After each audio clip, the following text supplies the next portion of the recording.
राधे राधे दोस्तों, जय श्री श्याम। कैसे हैं आप सब लोग? आशा सब लोग बहुत अच्छे होंगे, मज़े में होंगे, बढ़िया होंगे। और अब हो रहा है रात का टाइम। तो यहाँ अभिषेक आया हुआ है, मतलब 4 दिन में आज लौट के आया है वहाँ से, आगरा से।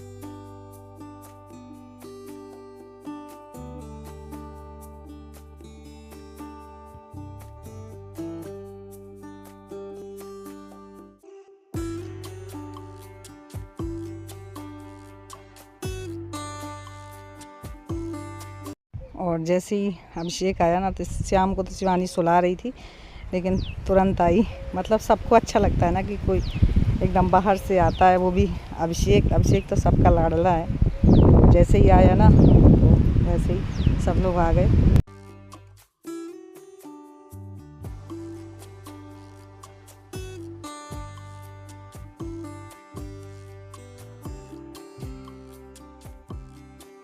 तो अभिषेक वहाँ के सारे हाल चाल बताने में लगा मौसी को। मुझे तो बताता ही रहता, लेकिन हाँ, मौसी उसकी बहुत एक्साइटेड थी सारी चीज़ पूछने के लिए।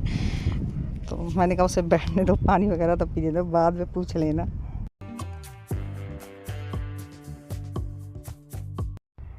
अब हो रहा है फ्रेंड्स सुबह का टाइम। तो यहाँ शिवानी की हो रही है तैयारी। और बेड में ना पूरी हवा लगती है कूलर की, इसलिए अलग से इसे चारपाई डालनी पड़ती ताकि शाम को ज़्यादा हवा ना लगे। तो ये तैयार हो रही है, सुबह सुबह निकल रही, क्योंकि फिर धूप बहुत तेज़ हो जाती है तो दिक्कत होने लगती, लू भी बहुत तेज़ चलती है। तो बस यहाँ उसका बैग वगैरह पैक हो गया है, निकल रही है। और रिक्शा बाहर बुलवा दिया है, तो बस ये निकलने वाली है। और मैं पीछे से बाइक से गई थी, मैंने कहा मैं अच्छे से जाके बैठा आऊँगी, वहीं से कुछ सब्ज़ी वगैरह ले आऊँगी। मेरा मन नहीं मान रहा था।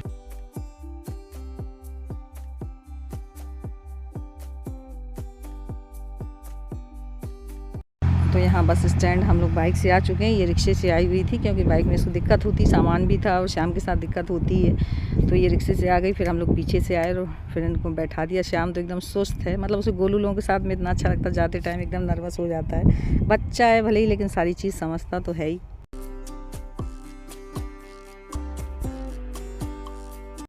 और वो निकल गई है बस धौलपुर के लिए, और हम लोग अब निकल रहे हैं। अभी मैं बस स्टैंड में ही हूँ, बस हम लोग निकलते हैं। कुछ सब्ज़ी वगैरह ले जाएंगे और बस चलो।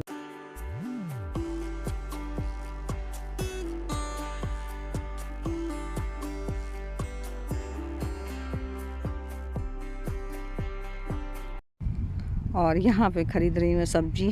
तो मैंने कहा वो ले लेते हैं, तोरई ले लेते हैं। आजकल ये सब्ज़ी अच्छी ठीक भी लगती है। तो तोरई है, अदरक है, ये सारी सब्जियाँ, और सुबह सुबह सब्ज़ी अच्छी मिल भी जाती है। तो यहाँ हम लोग ले रहे थे सब्ज़ी।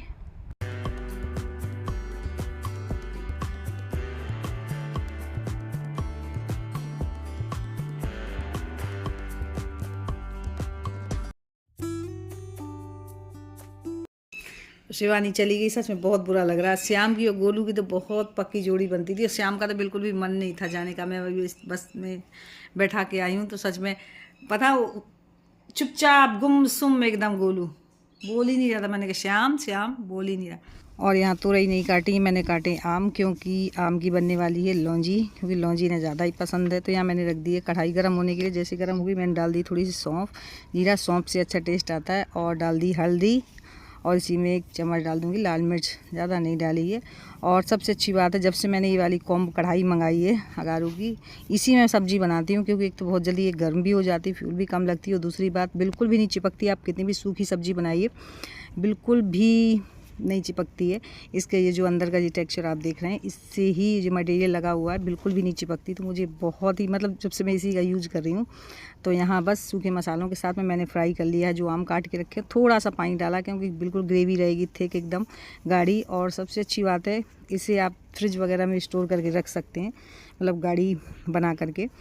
और बस मैं नमक डाल के थोड़ी देर के लिए ढक दूँगी, थोड़ा ये आम गल जाएँ, तब इसके बाद में चीनी डालेंगे। और गुड़ वाली तो और भी अच्छी बनती है, लेकिन गुड़ था नहीं, इसलिए मैं चीनी वाली बना रही हूँ। गुड़ के साथ तो और भी बढ़िया बनती है। तो बस यहाँ मैंने खोल के देखा है, आम बढ़िया गल चुके हैं। तो यहाँ मैंने डाल दी 1 कटोरी चीनी, और बस थोड़ा देर के लिए और ढक देंगे, जिससे चीनी पूरी मेल्ट हो जाए। बस हमारी लौंजी बन के हो गई है रेडी, ये देखिए। और इसे ना आप पराठे के साथ, पूरी के साथ, रोटी, किसी भी चीज़ के साथ में खाइए, और इन दिनों में तो बहुत ही अच्छी लगती है। तो ये हमारी देखिए आम की बन के हो गई लौंजी तैयार।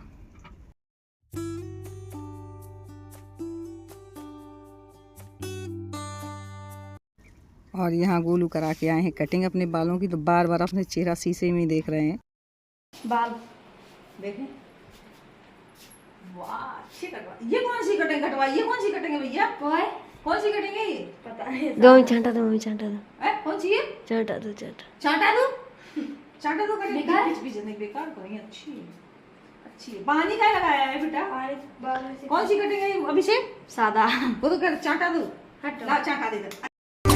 और किचन में काम करते ही करते मुझे लगाई बहुत जोरों की प्यास, तो यहाँ गोलू लेके आया था पानी, तो मैंने पिया पानी।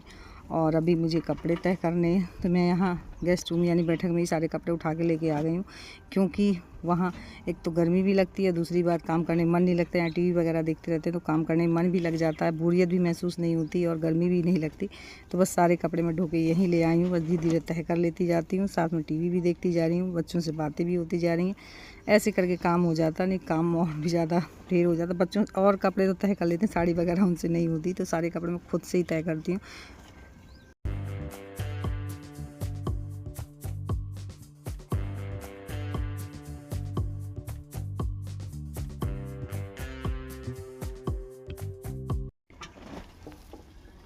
और गेहूँ पिसाने के लिए चक्की भेजे थे, तो आटा पिस आ गया है, तो बस वही टंकी साफ़ की है, तो ये भरने जा रहे हैं। और जितने भी वजन वाले काम होते हैं ये खुद करते हैं, अभिषेक कर लेता है। तो आधा ही आटा इसमें आएगा, पूरा तो आने वाला है नहीं, तो जो आ जाएगा उतना भर देंगे, बाकी उठा के रख देंगे। जब ये खाली हो जाएगा फिर इसी में भर देते हैं। इस तरीके से ही काम चलता है। या फिर दूसरा वाला एक डिब्बा है प्लास्टिक का, उसमें भर देंगे। तो बस इतना ही आटा आया है, तो उतना भर दिया है, बाकी रख देते हैं।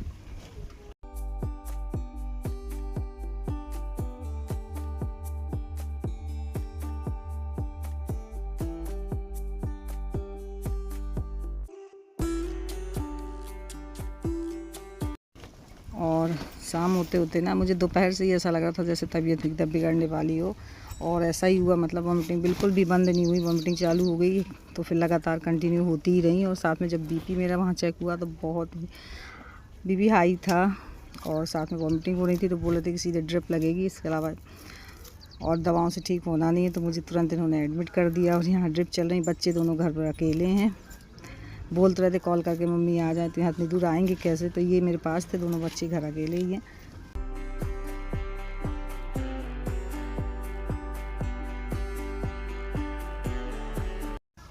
तो ड्रिप वगैरह लग चुकी है, तो यहाँ मैं ले रही थी दवा समझा रही थी डॉक्टर साहब। अब वो जब से ड्रिप चढ़ गई तब से मुझे कुछ रिलैक्स मिला है।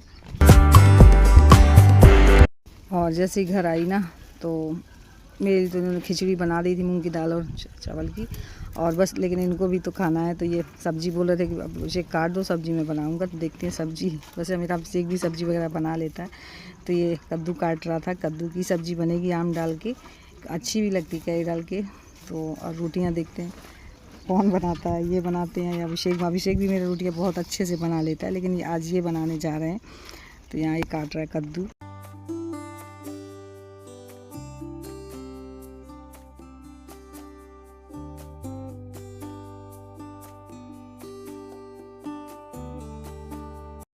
और दवा वगैरह खा के मैं लेट गई, वैसे ही मुझे एकदम नींद आ गई। और इसने पापा के मुँह से सुना, पापा बोल रहे थे कि मेरे तलवों में जो दर्द होता है, पूछा डॉक्टर साहब से, तो बोल रहे थे कि तेल और पानी फेंट के ना उसकी मसाज करना रात में सोते टाइम, तो बहुत ही रिलैक्स मिलेगा। तो बस वो जैसे ही मुझे आँख लग गई तो तुरंत तेल और पानी ले आया, फेंट करके कर रहा है मसाज बगैर कहे। जब मेरी एकदम से आँख खुली, मतलब तलवों में अगर हाथ लगता है ना तो एकदम गुदगुदी सी होती है, तो मैं एकदम से आँख खुली तो देखा था अभिषेक लगा हुआ है मालिश करने में। तो बस फ्रेंड्स, यहीं पे करूँगी ब्लॉग की एंडिंग, वरना ब्लॉग हो जाएगा बहुत लंबा। तो बस मिलती हूँ नेक्स्ट ब्लॉग में, तब तक मैं कुछ रिकवर भी हो जाऊँ। और सच में तबीयत मेरी बहुत ही डाउन सी हो गई है। तो मिलती हूँ फिर एक अच्छे नेक्स्ट ब्लॉग में, तब तक के लिए सभी को बाय, राधे राधे, जय श्री श्याम।